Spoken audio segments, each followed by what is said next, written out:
ನಮ್ಮ ಅಕ್ಕ ಯಾವಾಗಲೂ ಹೇಳ್ತಿದ್ಲು ನನಗಿರಕ್ಕೆ ಆಗ್ತಿಲ್ಲ ಅಂತ.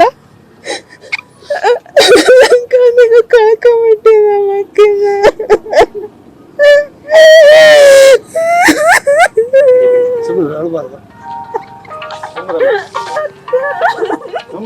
ಅವ್ರು ಟಾರ್ಚರ್ ಕೊಟ್ಟಿದ್ದಾರೆ. ಅವ್ರು ನನ್ನ ಮಗಳು ದಿನ ಬರೀ ಹೇಳದೆ ಬರೀ ಹಂಗೆ ಮಾಡ್ತಾರ ಹಿಂಗೆ ಮಾಡ್ತಾರ ಅಂತ ಹೇಳ್ತಿದ್ರಿ. ನನ್ನ ಮಗಳು ಒಂದಿನಕ್ಕೂ ನೆಮ್ಮದಿ ಆಗಿಲ್ರಿ. ಆಕೆ ನೆಮ್ಮದಿ ಜೀವನನೇ ನಂಗೆ 10 ವರ್ಷದ ಮೇಲೆ 3 ತಿಂಗಳು ಆಗೈತ್ರಿ ಮದುವೆಗೆ. ಅಷ್ಟೇ ಭಾಳ ದಿವಸ ಏನಾಗಿಲ್ಲ. ಬಂದು ಸಂಬಳ 1 ರೂಪಾಯಿನೇ 1,000 ಕೊಟ್ಟು ಕೇಕ್ 1,000 ಕೊಟ್ಟಿದ್ದೆಲ್ಲ ಅವರೇ ಇಸ್ಕೊಂತಿದ್ರು ಸರ್.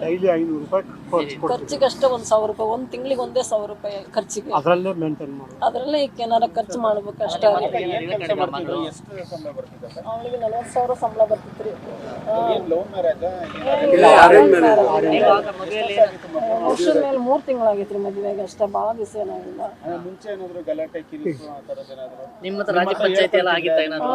ಹೇಳ್ತಿದ್ರಿ ನಮಗೆ ಹಂಗೆ ಮಾಡ್ತಾರ ಹಿಂಗೆ ಮಾಡ್ತಾರ ಅಂತಂದು.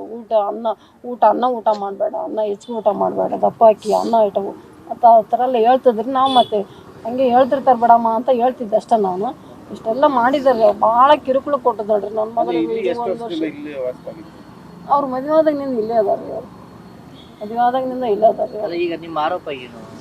ಯಾರ ಮೇಲೆ ನೀವು ಅಲ್ಲಿ ಮಾಡ್ತಾ ಇದ್ರಿ? ಮಗಳು ಸೂಸೈಡ್ ಮಾಡ್ಕೊಳ್ಳೋಕೆ ಅಥವಾ ಸಾವುಗೆ? ಗಂಡ ರೀ ಮೈದ್ನಿ ಅಂತೀರಿ. ಅವರ ಮೇನ್ ಅವ್ರ ಅಪ್ಪ ಅವ್ರ ಅಮ್ಮ ರೀ. ಇವ್ರ 5 ಜನ. ಆಮ್ಯಾಕ ಅವ್ರ ಸೋದರ ಮಾವ ರೀ. ಮನೆ ಹತ್ರ ಏನೋ ರಾಜ್ಯ ಪಂಚಾಯತ್ ಮಾಡಿದ ಆ ಥರ ಏನು ಪಂಚಾಯತಿ ಮಾಡಿಲ್ರಿ ನಾವು. ಜಗಳ ಮಾಡ್ಕೊಂಡು ಮಗಳೇನ ಹೇಳ್ಕೊಂಡಿಲ್ಲ. ನಮ್ಮ ಹತ್ರ ಹೇಳ್ತಿದ್ರಿ ಹಿಂಗೆ ಅಂತ. ಅದೇ ಹಿಂಗೆಲ್ಲ ಟಾರ್ಚರ್ ಕೊಡ್ತಾರೆ, ಹಗಲೆಲ್ಲ ಹಿಂಗೆ ಮಾಡ್ತಾರೆ, ಹಿಂಗೆ ಮಾಡ್ತಾರಮ್ಮ, ಹೆಂಗೆ ಮಾಡ್ಬೇಕಮ್ಮ ನಾವು ಇರೋದಿಲ್ಲ ನೋಡಮ್ಮ ಅಂತ ಹೇಳ್ತಿದ್ರಿ. ಹಗಲೆಲ್ಲ ಅನುಸರಿಸ್ಕೊಂಡು ಹೋಗ್ಬೇಕಮ್ಮ, ಹಂಗೆಲ್ಲ ಮಾಡಬಾರ್ದು. ಹಾಗೆ ಬಂಗಾರ ರೀ, ಬಂಗಾರ ತಗೋದು, ಆಮ್ಯಾಕ ಜಮೀನು ಕೇಳೋದು, ಬಂಗಾರ ಕೇಳೋದು. ಬಂಗಾರ ನಾವೆಲ್ಲ ಎಷ್ಟಕ್ಕೊಂದು 20-25 ಸಲ ಬಂಗಾರ ಕೊಟ್ಟವ್ರಿ. ಒಂದು 5 ಲಕ್ಷ ವರದಕ್ಷಿಣೆ ಕೊಟ್ಟಿದ್ದೇವೆ. ಆಮ್ಯಾಕೆ ಇನ್ನೂ 4 ಬಳಿ ಮಾಡಿಸ್ಕೊಂಬ ಹೊಲ ಕೊಡು, ಆಸ್ತಿ ಕೊಡು, ನಿಮ್ಮ ಸೈಟ್ 2-3 ಸೈಟ್ ಅದಾವಲ್ಲ, ಒಂದು ಸೈಟ್ ಬರ್ಸು, ಇಷ್ಟೆಲ್ಲ ಕೇಳ್ತಿದ್ರಂತೆ ಅಕ್ಕಿದ್ರಿಗೆ. ಅದನ್ನೆಲ್ಲ ಹೇಳ್ತಿದ್ರಿ ಅಷ್ಟೇ ನಮ್ಮಿದ್ರಿಗೆ. ನಮ್ಮ ಹೆಸರು ಲಲಿತಾರೆ. ಯಾವತ್ತು ಇನ್ಸಿಡೆಂಟ್ ಆಗಿದ್ದು, ಏನು ಕಾರಣ, ನಿಮ್ಮ ಆರೋಪ ಏನು? ನಮ್ಮ ಆರೋಪ ಎಷ್ಟು ರೀ, ಅವರು ಅವಳಿಗೆ ಕಿರುಕುಳ ಕೊಟ್ಟು ಏನು ಮಾಡಿದಾರೆ.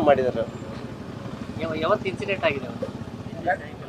ನಿನ್ನೆ ಸಾಯಂಕಾಲ ಆಗಿದೆ. ನಿನ್ನೆ 8:00 ಆಗಿರ್ಬೋದು. ಎಲ್ಲೋರು ಎಲ್ಲಿ ಕೊಟ್ಟಿದ್ದೀವಿ ಮದುವೆ ಮಾಡಿಕೊಟ್ಟಿದ್ದು? ಏನು ನಾವು ದಾವಣಗೆರೆ ಮದುವೆ ಮಾಡ್ಕೊಟ್ಟಿದ್ದೀವಿ. ಕೊಟ್ಟಿರೋದು ಬಸಾಪುರ ಅಂತ ಅಲ್ಲಿ ಒಂದು ಅಲ್ಲಿ ಇಲ್ಲಿ ಬೆಂಗಳೂರಾಗ ಇಲ್ಲಿ ಇದ್ರು ಅವರು. ಬೆಂಗಳೂರಿಗೆ ಒಂದು ಕಂಪ್ನಿ ಅದಾರ ಅವರು. ಅಲ್ಲಲ್ಲ ಇಲ್ಲಿ ಆಯ್ತು. ಏನ್ ಕೆಲಸ ಮಾಡ್ಕೊಂಡಿದ್ರು ಗಂಡ? ಮುಗಿಸ್ಕೊಂಡು ಇಬ್ರು ನೌಕರಿ ಮಾಡಿ. BE ಆಗೈತಿ, ಮಗಳು MBA. ಏನಾಯ್ತು? ನಿಮ್ಮ ಹತ್ರ ಏನೋ ಹೇಳ್ಕೊಂಡಿದ್ರಾ? ಏನಾದ್ರು ಹೇಳ್ತಾ ಇದ್ರಿ ಅವರು. ನಾವು ಇವತ್ತು ಸರಿ ಹೋಗ್ಬೋದು, ನಾಳೆ ಸರಿ ಹೋಗ್ಬೋದು ಅಂತ ಹಿಂಗ ಏನ್ ಹೇಳ್ತಾ ಇದ್ರು ಮಗಳು ನಿಮ್ಗೆ? ಹಿಂಗ ಬಂಗಾರ ತಗೊಂಬರ್ರಿ, ಹೊಲ ಮನೆ ಮಾಡಿಕೊಡ್ರಿ, ದುಡ್ಡು ಕೊಡ್ರಿ, ಪದೇ ನಮಗೆಲ್ಲ ಟಾರ್ಚರ್ ಕೊಡ್ತಾ ಇದ್ರು. ಅವರು ಅಳಿಯ ಜೊತೆ ಅಳಿಯ ಮತ್ತೆ ನಿಮ್ಮ ಮಗಳು ಮಾತ್ರ ಇದ್ದ ಜೊತೆಲಿ ಯಾರು ಇದ್ರ? ಅವ್ರಿಬ್ರು ಅಣ್ಣ ತಮ್ಮಗಳು ಅದಾರ್ರಿ. ಅವರು ಸ್ವಲ್ಪ ಏಕಿದ್ರು, ಆಮೇಲೆ ಡಿವೈಡಿಂಗ್ ಆದ್ರು. ಈಗ ಯಾರ ಮೇಲೆ ನೀವು ಆರೋಪ ಮಾಡ್ತಾ ಇರೋದು? ನಾವು ಅವ್ರ ಮನೆ ಎಲ್ಲರ ಮೇಲೆ ಮಾಡ್ತೇವೆ. ನಾವು ಎಲ್ಲ ಟಾರ್ಚರ್ ಕೊಟ್ಟರು, ಎಲ್ಲರೂ ಟಾರ್ಚರ್ ಕೊಟ್ಟರು. ಅದೇ ಬರೀ ಡೌರಿಕೆ ವಿಚಾರವಾಗ ಅಥವಾ ಬೇರೆ ಏನಾದ್ರು ನಿಮ್ಮ ಅಳಿಯ ಏನೋ ತೊಂದರೆ ಕೊಟ್ಟಿದ್ದಾನ ಅಂತ?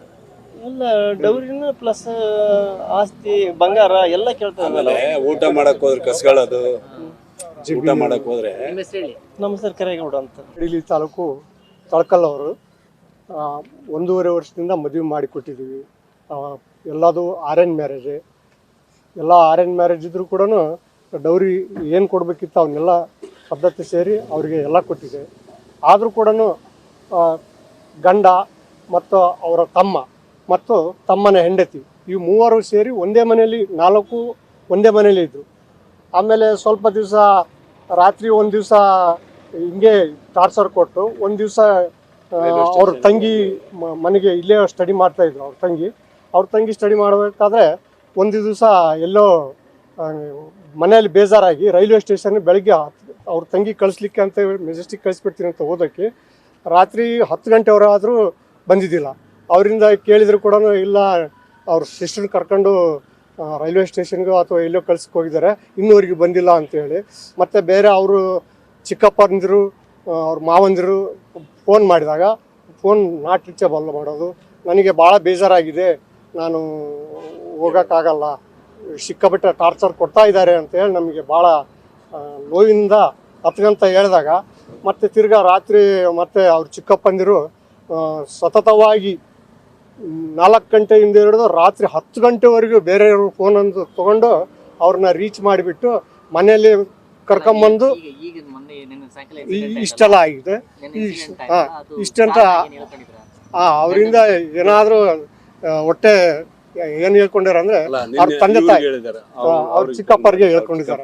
ಚಿಕ್ಕಪ್ಪರಿಗೆ ಅವ್ರ ಆತ್ಮೀಯರಂದ್ರೆ ಅವ್ರ ಚಿಕ್ಕಪ್ಪರ ಹತ್ರ, ಅವ್ರ ತಂದೆಯರ ಹತ್ರನು ಹೆಚ್ಚಿಗೆ ಮಾತು ತಾಯಿ ಹತ್ರನು ಹೇಳ್ಕೊಂಡಿಲ್ಲ. ಚಿಕ್ಕಪ್ಪ ಚಿಕ್ಕಮ್ಮರ ಹತ್ರನ ಅಂದ್ರೆ ಅವ್ರ ಸಿಸ್ಟರ್ಗಳು ಅವರು ದೊಡ್ಡವ್ರಿಗೆ ಅಷ್ಟು ಹೇಳಿಲ್ಲ. ಅವರು ಚಿಕ್ಕಪ್ಪಂದ್ರು ಮತ್ತು ಅವರ ತಂಗಿಯರು, ಅವರು ತಮ್ಮಂದಿರು ಅವ್ರಿಗೆಲ್ಲ ಹೇಳಿ ತನ್ನ ನೋವನ್ನು ಹೇಳಿದಾಳೆ. ನಿಮ್ಮ ಹೆಸರು ಹೇಳ್ಬೋದು. ನಮ್ಮ ಹೆಸರು ದ್ಯಾಮನಗೌಡ ಅಂತೇಳಿ, ಅವ್ರ ಮಾವ. ನ್ಯೂಸ್ ಫಸ್ಟ್ ನಿರ್ಭೀತಿಯಿಂದ ನಿಮ್ಮ ಪರವಾಗಿ.